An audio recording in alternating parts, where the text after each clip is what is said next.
چین کے ایک چھوٹے شہر انہوئی میں ایک غریب کسان خاندان میں جنم لینے والے لڑکے نے کبھی نہیں سوچا ہوگا کہ وہ ایک دن دنیا کی سب سے بڑی الیکٹرک گاڑیوں کی کمپنی کا بانی بنے گا۔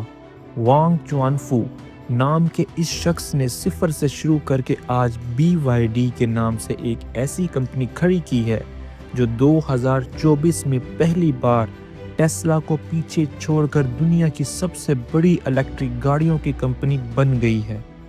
1995 میں شینزن میں BYD کی بنیاد رکھی گئی جب وانگ چوانفو نے اپنے کزن سے قرض لے کر 2.5 لاکھ یوان کے ساتھ یہ کمپنی شروع کی۔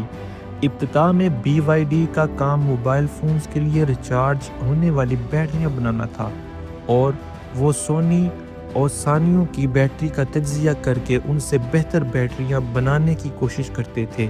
وانگ کی رہنمائی میں BYD ایک چھوٹی سی 2000 مربع میٹر کی فیکٹری سے شروع ہو کر آج دنیا کی سرکردہ الیکٹرک گاڑیوں کی کمپنی بن گئی ہے۔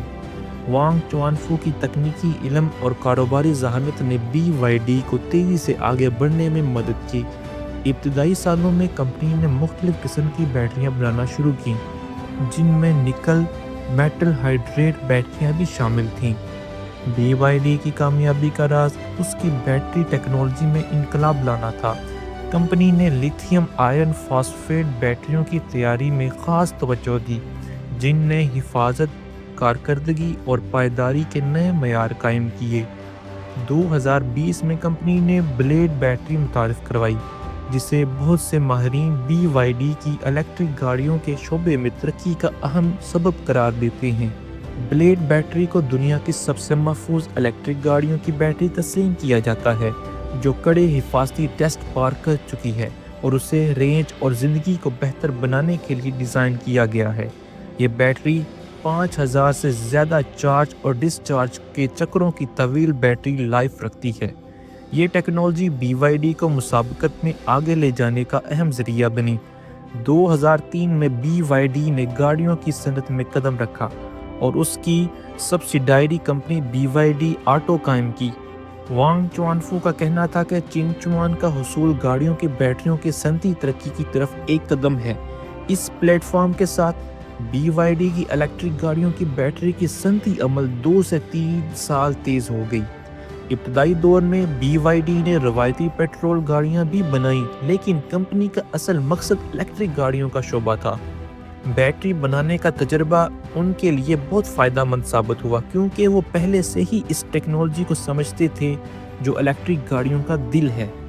2023 میں BYD چین میں سب سے زیادہ بکنے والا کار برانڈ بن گیا جب اس نے واکس ویگن کو پیچھے چھوڑا جو چینی آٹوموٹیو صنعت کی آزادی کے بعد سے اس مقام پر اول تھا۔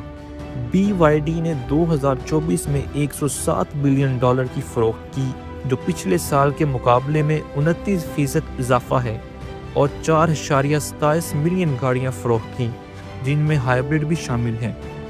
2024 میں BYD نے عالمی الیکٹرک گاڑیوں کے بازار میں تقریباً 18% حصہ حاصل کیا۔ 23 ملین عالمی برقی گاڑیوں کی فروخت میں سے 4.27 ملین نئی توانائی والی گاڑیاں فروخت کی۔ یہ اعداد و شمار بتاتے ہیں کہ کس طرح BYD نے چند سالوں میں بازاری رہنما بننے کا سفر طے کیا۔ ٹیسلا کو 2023 کے چوتھے کوارٹر میں پہلی بار پیچھے چھوڑنے کے بعد BYD اگلے کوارٹرز میں پیچھے کر دیا، لیکن چوتھے کوارٹر 2024 میں چین کے نمبر 1 کار برانڈ نے ٹیسلا سے تقریباً 1.5 لاکھ گاڑیاں زیادہ پیدا کی جس سے یہ دنیا کا الیکٹرک گاڑیوں میں گلوبل لیڈر بن گیا۔ 2023 کے چوتھے کوارٹر میں BYD نے ریکارڈ 5,26,000 صرف بیٹری والی گاڑیاں فروخت کی۔ یہ کامیابی کوئی اتفاق نہیں تھی بلکہ سالوں کی محنت کا نتیجہ تھا۔ BYD نے نہ صرف الیکٹرک گاڑیاں بنائیں بلکہ ہائبرڈ کاروں میں بھی مہارت حاصل کی جبکہ ٹیسلا صرف مکمل الیکٹرک گاڑیاں بناتی ہے۔ 2024 میں تقریباً 90% BYD کی فروخت چینی بازار سے آئی لیکن کمپنی تیزی سے عالمی بازارات میں بھی پھیل رہی تھی۔ نومبر 2021 تک کمپنی نے چین بھر کے 10 سے زیادہ شہروں میں 15 بڑے پروڈکشن بیس قائم کیے۔ $10 بلین سے زیادہ کی مالیت کے باوجود وانگ چوانفو سادہ زندگی گزارتے تھے۔ ان کی زندگی کا راز ان کی محنت اور مستقل نوعیت کی عزم میں چھپا ہے۔ انہوں نے ثابت کیا کہ مضبوط ارادے اور صحیح سمت کے ساتھ کوئی بھی شخص دنیا کی سب سے بڑی کمپنی بنا سکتا ہے۔ وانگ چوانفو کی بیٹری کے ساتھ جنون نے BYD کو مسابقت میں آگے رکھا۔ ان کا یقین تھا کہ بیٹری ٹیکنالوجی ہی الیکٹرک گاڑیوں کے مستقبل کی کلید ہے، اور یہی سوچ آج BYD کی کامیابی کی بنیاد ہے۔ دسمبر 2024 تک فائن ڈریمز بیٹری دنیا کا دوسرا سب سے بڑا الیکٹرک گاڑیوں کی بیٹری بنانے والا ہے۔ CATL کے بعد یہ اعداد و شمار بتاتے ہیں کہ BYD نہ صرف گاڑیاں بنانے میں بلکہ بیٹری ٹیکنالوجی میں بھی اگلی صف میں کھڑا ہے۔ BYD کی کہانی ایک غریب کسان کے بیٹے کی محنت، مضبوط ارادے کی داستان۔ 1995 میں شینزن میں موبائل فونز کی بیٹری بنانے سے شروع کر کے آج BYD دنیا کی سب سے بڑی برقی گاڑیوں کی کمپنی بن چکی ہے۔ وانگ چوانفو کی قیادت میں اس کمپنی نے ثابت کیا کہ صحیح نظریہ، محنت اور مستقل کوشش کے ساتھ کوئی بھی خواب حقیقت بن سکتا ہے۔ BYD کی کامیابی کا اصل راز یہ ہے کہ انہوں نے بیٹری ٹیکنالوجی میں مہارت حاصل کر کے الیکٹرک گاڑیوں کے دل کو سمجھا اور اس میں مسلسل بہتری لائی۔ آج جب پوری دنیا ماحول کی تبدیلی کے خلاف جنگ لڑ رہی ہے، BYD آج سے چند سال پہلے یہ کہہ چکی تھی کہ الیکٹرک بیٹری ہی ہمارا فیوچر ہے۔